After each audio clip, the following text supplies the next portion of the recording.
ولا ينجي نيمار وميسي امبابة رونالدو وذو الكراسي في وقت ما يقال نفسي نفسي من هول آخرة على الأناس فاعمل لنفسك دائما لإخلاصي وكن دواما خائفا لإفلاسي.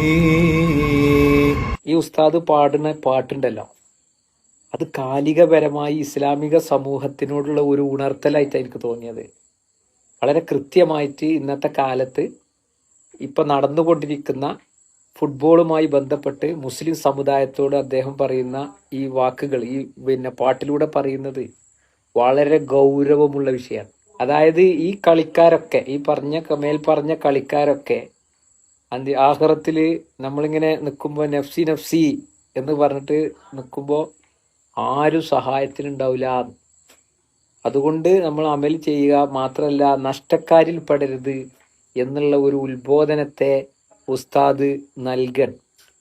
അത് കാലികപരമായ വിഷയമാണ്, നൽകേണ്ടതായ അനിവാര്യമായി മാറി. ഫുട്ബോൾ കളി കാണുക എന്ന് പറഞ്ഞാൽ അത് ഒരു തെറ്റൊന്നുമല്ല, പക്ഷെ അത് തെറ്റിലേക്ക് പോകുന്നുണ്ട്.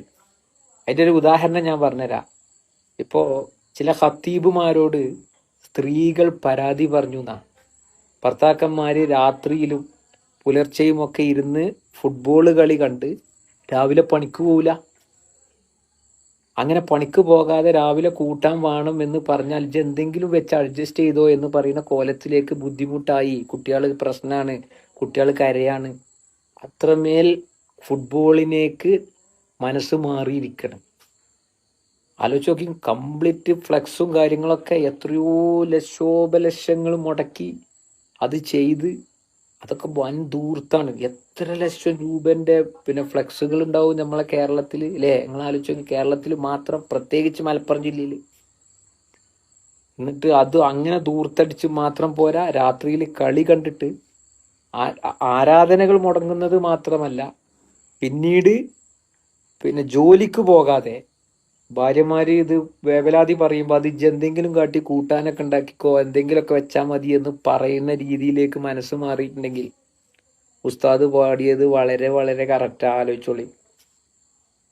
അതാണ് നഫ്സി നഫ്സി എന്ന് പറയുന്ന നേരത്ത് ആരും സഹായിക്കാണ്ടാവില്ല. ഈ പറഞ്ഞ കളിക്കാരും നഷ്ടക്കാരിൽ പെടണ്ടട്ടോ എന്ന് ഉസ്താദിന്റെ വളരെ കാലികപരമായി ആ നിലക്കുള്ള പാട്ടാണ് ഉസ്താദ് പാടിയത്.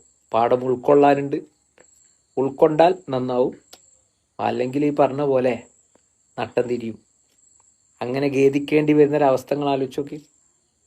നഷ്ടക്കാരിൽ പെടണ്ട എന്ന് പറയാം. നഷ്ടക്കാർ, അത് വലിയ നഷ്ടമായിരിക്കും എന്നുള്ളത് നമ്മളടക്കം മനസ്സിലാക്കുക.